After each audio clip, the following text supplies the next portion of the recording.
নমস্কার। বৈচিত্র্য কথায় সকল শ্রোতা বন্ধুদের জানাই আমার সাদর আমন্ত্রণ। বন্ধুরা, তোমাদের কাছে আমার একটি বিশেষ অনুরোধ, স্কিপ না করে পুরো গল্পটি শোনার জন্য। তাহলে আর কথা না বাড়িয়ে আজকের মূল গল্পে চলে আসি। আজকের গল্প বোম্মানা বিশ্বনাথমের লেখা গঙ্গা জল। চক্রধরপুরে পরেশ নামে এক সুদের ব্যবসায়ী ছিল। তার মনটা ছিল অত্যন্ত কঠোর এবং কঠিন। এক পয়সা সুদও সে ছাড়ত না। সুদ দিতে না পারলে সুদেরও সুদ দিত। তার কাছে চক্রবৃদ্ধির প্যাচে পড়ে বহু গরিব লোক আরো গরিব হয়ে গিয়েছিল। রতন ছিল পরেশের একমাত্র ছেলে। বাপের কাছে সেও সুদের ব্যবসা শিখে নিয়েছিল। তার কাছেও বহু লোক ধার নিয়ে পথে বসেছিল। পরেশের হঠাৎ বাত হয়ে গেল। সে হাত পা নাড়তে চাড়তে পারত না। টাকা খরচ হয়ে যাওয়ার ভয়ে বৈদ্যকেও ডাকেনি। তার ধারণা ছিল বৈদ্য তার বাত সারাতে পারবে না, উল্টে কিছু অর্থের অপচয় হবে। কিন্তু রতন চাইছিল তার বাবা চিকিৎসা করাক। সেটা যখন সম্ভব হলো না, তখন সে নিজেই বৈদ্যকে ডেকে পাঠিয়ে চিকিৎসা করালো। কিন্তু তাতেও কোনো ফল হলো না। সে নিরুপায় হয়ে ভাবছিল কিভাবে বাপের চিকিৎসা করানো যায়। যখন এই অবস্থা, তখন চক্রধরপুরে এক সাধুর আসার কথা রতন শুনতে পেল। সে জানতে পারল যে ওই সাধু নাকি যে কোনো অসুখ সারাতে পারে। দুই একদিন পর থেকে বহু লোক সাধুর কাছে যেতে লাগলো। সাধুর নাম করুণানন্দ। রতন করুণানন্দের সঙ্গে দেখা করে তার বাপের অবস্থা জানিয়ে বাতরোগ সারানোর উপায় জানতে বলল। তার কথা শুনে কিছুক্ষণ চোখ বুজে নীরব থাকার পর করুণানন্দ বলল, তোমার বাবা সুদের ব্যবসা করে বহু লোকের চোখের জল ফেলিয়েছে। তোমার বাবার ব্যবহারের জন্য বহু লোককে পথে বসতে হয়েছে। তারা তোমার বাবাকে অভিশাপ দিয়েছে। এখন কাশীর গঙ্গা জল পান করলে তোমার বাবার অসুখ সারতে পারে। রতন করুণানন্দের কথা শুনে বলল, আমার বাবা এখন ঘাট ছেড়ে উঠতে পারে না। এই অবস্থায় তার পক্ষে কি কাশী যাওয়া সম্ভব? তাহলে এক কাজ করো, তুমিই যাও। বাবা বিশ্বনাথের পুজো দিয়ে গঙ্গা জল এনে তোমার বাবাকে খাওয়া। আশা করি তোমার আনা গঙ্গা জল পান করলে তোমার বাবার বাত সেরে যাবে। করুণানন্দ বলল।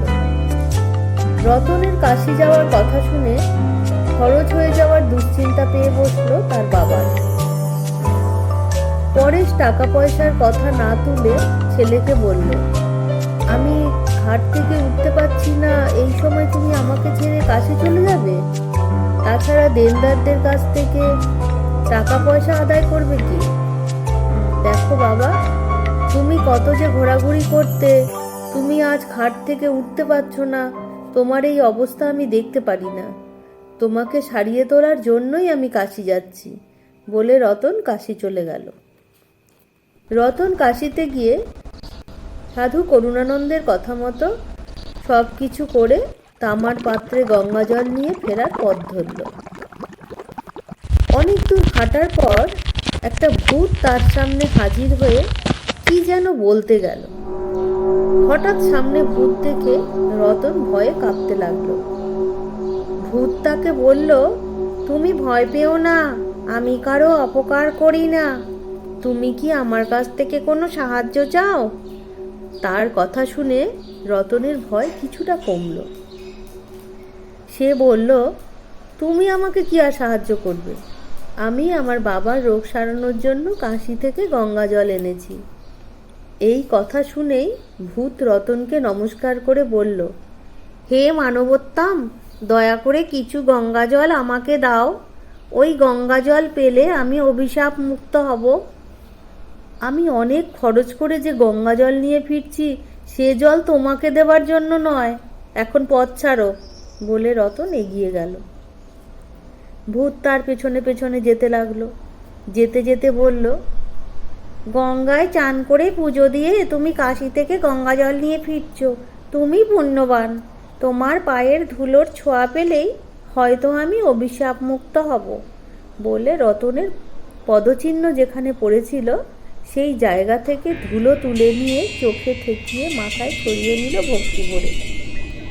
পরক্ষণেই দেখা গেল ভূতের পরিবর্তে সাদা পোশাক পরা এক নারী দাঁড়িয়ে রয়েছে। সে রতনের কাছে কৃতজ্ঞতা জ্ঞাপন করল। রতন আরও কিছু দূর যাওয়ার পর তার সামনে পড়ে গেল এক বলিষ্ঠ দেহী, ছোট ছোট চাকা লাগানো এক গাড়িতে এক বাচ্চা ছেলেকে বসিয়ে টানছে। সেই লোকটা রতনকে নমস্কার করে বলল, আমি কি আপনাকে কোনো সাহায্য করতে পারি? এই কথা শুনে রতন কিছুক্ষণ তার দিকে তাকিয়ে রইল। তুমি আমাকে কি ধরনের সাহায্য করতে চাও? তুমি কে? রতন প্রশ্ন করল। আমার নাম রুদ্রপ্রসাদ। এক সময় আমি চুরি করতাম। আমি যে পাপ করেছি হয়তো তার ফলে আমার ছেলের কুষ্ঠ হয়েছে। এখন আমি আর চুরি করি না, মানুষকে সাহায্য করে আমার সঞ্চিত পাপ কমাতে চাই। যদি তুমি কোনো সাহায্য চাও করতে পারি, রুদ্রপ্রসাদ বলল। রতন বলল, আমি তোমার কাছ থেকে কোনো সাহায্য চাই না, এখন আমার পথ ছাড়ো, যেতে দাও। রুদ্রপ্রসাদ রতনের হাতে সযত্নে ধরা তামার পাত্র দেখে বলল, অত সাবধানে ধরে রেখেছেন, ওই কি রয়েছে ওই পাত্রে? এই পাত্রে পবিত্র গঙ্গা জল। এই জল পান করালে আমার বাবার বাতরোগ সারবে, রতন বলল। ওই পাত্রের জল কিছু আমায় দেবেন? জলের ছোঁয়া লেগে আমার ছেলের অসুখ সেরে যেতে পারে, কাতর কণ্ঠে রুদ্রপ্রসাদ বলল। রতন বিরক্ত হয়ে বলল, দেখো, আমি যে জল অনেক কষ্ট করে অনেক খরচ করে সুদূর কাশি থেকে এনেছি, সেই জল তোমার মতো চোরকে দেওয়ার জন্য নয়, বলে দ্রুত পা চালিয়ে রতন চলে গেল। সেই সময় তামার পাত্র থেকে 2-1 ফোঁটা জল মাটিতে পড়তে দেখে রুদ্রপ্রসাদ ভাবল, এই 1 ফোঁটা জলেও আমার ছেলের কুষ্ঠরোগ সারতে পারে। ভেবে সে যে মাটিতে জল পড়েছিল সেই মাটি তুলে ছেলের গায়ে মাখিয়ে দিল। পরক্ষণেই ছেলের গা থেকে কুষ্ঠরোগ লুপ্ত হলো। চোর রুদ্রপ্রসাদ রতনের এই উপকারের জন্য তার উদ্দেশ্যে মনে মনে প্রণাম করে বলল, আপনার উপকারের কথা কোনোদিন ভুলব না। শেষ কথাগুলো কানে যেতেই রতন ফিরে দেখে চোরের ছেলে সেরে উঠেছে।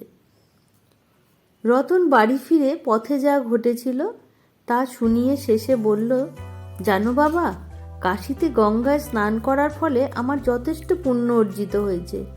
সেই জন্যই আমার পায়ের ধুলোর ছোঁয়া পেয়ে অভিশপ্ত ভূত সাপ মুক্ত হয়েছে। যে মাটিতে 1 ফোঁটা গঙ্গা জল পড়েছিল সেই মাটি গায়ে মাখার ফলে চোরের ছেলে কুষ্ঠরোগ সেরে গেছে। আমি নিশ্চিত যে তোমার বাতরোগ সেরে যাবে। এই কথা বলে রতন তামার পাত্রের জল তার বাবার মুখে ঢেলে দিল। রতনের হাতে জল পান করার পর তার বাবা কথা বলার ক্ষমতাও হারিয়ে ফেলল। অবস্থা দেখে রতন বনে গেল। বিভিন্ন দেশ ঘুরে করুণানন্দ আবার চক্রধরপুরে এলো। রতন তার কাছে ছুটে গেল। তার কথা অনুযায়ী সে যে কাশিতে গিয়েছিল এবং গঙ্গা জল এনে বাবাকে খাওয়ালো, সব কথাই জানালো। ফেরার সময় কিভাবে যে ভূত অভিশাপ মুক্ত হলো এবং কুষ্ঠরোগী সেরে গেল তারও বিস্তারিত বিবরণ জানালো। তারপর আবার সে বলল, প্রভু, আমার বাবার বাত সারা তো দূরের কথা, কথাও বন্ধ হয়ে গেল কেন? এই কথা শুনে করুণানন্দ বলল, ভূত এবং চোর নিজেদের কৃতকর্মের জন্য অনুতপ্ত হয়েছিল। সেই জন্যই তারা নিজেদের পাপ ক্ষালনের জন্য মানুষকে সাহায্য করতে চেয়েছিল। সেই জন্যই তারা সাপ মুক্ত হয়েছে এবং সেরে গেছে। কৃতকর্মের জন্য তোমার বাবার মনে একটুও অনুতাপ জাগেনি। সেই জন্যই গঙ্গা জল পান করার ফলেও তোমার বাবার উপকার হয়নি। রতন করুণানন্দকে সাষ্টাঙ্গে প্রণাম করে বলল, প্রভু, আপনার কথা শুনে আমার জ্ঞানোদয় হয়েছে। বলে বাড়ি ফিরে সে ন্যায্য হারে সুদ নিয়ে তার জাত ব্যবসা চালিয়ে যেতে লাগলো। কিছুদিনের মধ্যেই বাপ এবং ছেলে লোকের কাছে ন্যায়বান হিসাবে গণ্য হলো। গল্পটা এখানেই শেষ করলাম। আবার আসবো পরবর্তী কোনো গল্প নিয়ে। আমার এই গল্পটি যদি তোমাদের ভালো লেগে থাকে বন্ধুরা, তাহলে অবশ্যই আমার চ্যানেলটিকে সাবস্ক্রাইব করে দিও আর লাইক, কমেন্ট এবং শেয়ার করতে ভুলো না।